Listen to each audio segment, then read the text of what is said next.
Hey guys, it's me Veto, and welcome back to another Nerds IRL gaming session. But today we're doing another how-to.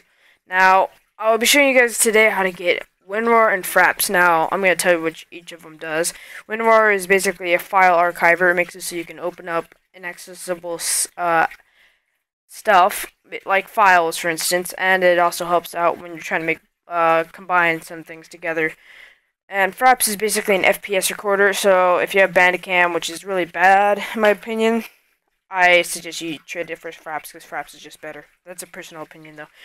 But first you're gonna need WinRAR. That's why I'm doing WinRAR too, because you need it in order to get Fraps. So, and I think it's easier to get Fraps this way because Fraps cost like $20 just for the normal, and I'm not gonna pay $20 for just this. So, what you're gonna want to do is download WinRAR. This is the most current version. Now, there's a thing. Oh, oopsies. It just depends on which kind of bit you have. It's between a 32 and a 64. And you can check to see what you have by going to your control panel, system and security. Check, boom, boom. So I'll tell you your system type right below all of this. 64-bit operating system is what I have. 6 gigs of RAM and all of this crap. Then you just want to exit out. Now, since, of course, I have 64, click on 64. If you click on 64 and you have a 32, that's not wise. And as you can see, I already tried it before this, just to make sure it works. So it's going to do that. Just double-click on that. Hit yes.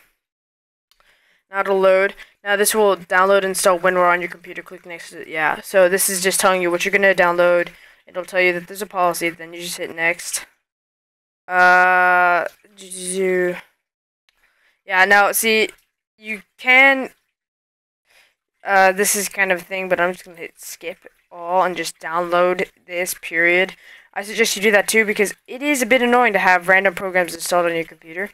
Then you just want to see what you want to associate it with. It'll integrate into these things, and so it can be used, which I suggest you do. So, yeah, this is the default, and you can just do all this if you want to. Hit accept, hit done, just click out of that. Minimize, and as you can see, I still have it on there. Finish. And boom, so it'll pop up on your desktop, or it'll just be inside your system. It doesn't really matter. And then we'll go to Fraps. Yeah, see, as I already downloaded it, I'll just hit download again. Okay, yep, it'll restart. Sorry about that. Yep, boom, download is restarting. Download. Yeah, now hit open with WinRAR archiver. That's where you're going to need it. Let me just minimize this, close that. That's nothing really important. Now you're going to need to click on wizard and hit finish. And I'll extract the file to your desktop. And then click on this. And then you want to click on that. Now, I'm not going to do that right now because I have my current Fraps open right now.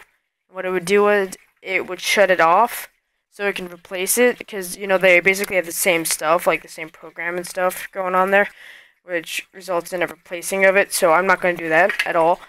But basically what you're going to see is, once you double click on that, it'll pop up with Fraps, and then you're just going to say, do you agree to the terms, hit accept, and then it'll say installing download, or it may say an install download button, I forgot. And then if it says error, just hit the retry button, it'll work perfectly. But if you do have some problems, just tell me in the comment section, I will help you guys out. So, after all that crap is done, I'm just now going to show you, the basics of Fraps. See, the really important thing you got to remember is, if you're recording something off of your desktop like I am right now, turn this on. It basically pops it up, so then it does full screen. Just something to remember. Then, if not, then just turn that off, and you just want to record like a game or something. Turn that off, and it'll record the game only, not the background. FPS is not really important except to overlay wherever you want to keep it. If it affects your OCD or anything like that, it'll help you out where you want to keep it. Then the movies area over here, video capture settings. See, now this is how I classified them. 60 FPS for a gaming computer, 50 FPS for a computer that's semi-gaming and semi-normal. 30 for just a normal computer, because normal computers can't handle high FPS, and custom if you have a really bad laptop. Now the reasoning for that is the higher the FPS is, the more that your computer can handle. So like when I play FTL, I get like 1,000 FPS, and what it does is, instead of recording that, which would be like 1 GB a second or something like that, it drops it down to 60 minimizing the size of how big it is, but you'd be like, hey, why don't you just put down to 30 then? Well, then it drops the quality too, so 60 is the best for gaming computers. Then you can split the movie into every 4 gigabytes, but I'm not going to do that. That's not really worth it. Then over here, click on record when sound. It should be defaulted. Then I'll have it on stereo as a default too. And multi-channel. Now that's only when you're talking to multiple friends. You just keep it on stereo when you're not. And then record external input. It's basically if you have a microphone, like I have my A50s wireless right now, and I'd rather have it recording off my mic, which you have to have in presettings. So you have to go into your sound and turn it on like that. And then you just have to click record external input and then choose it.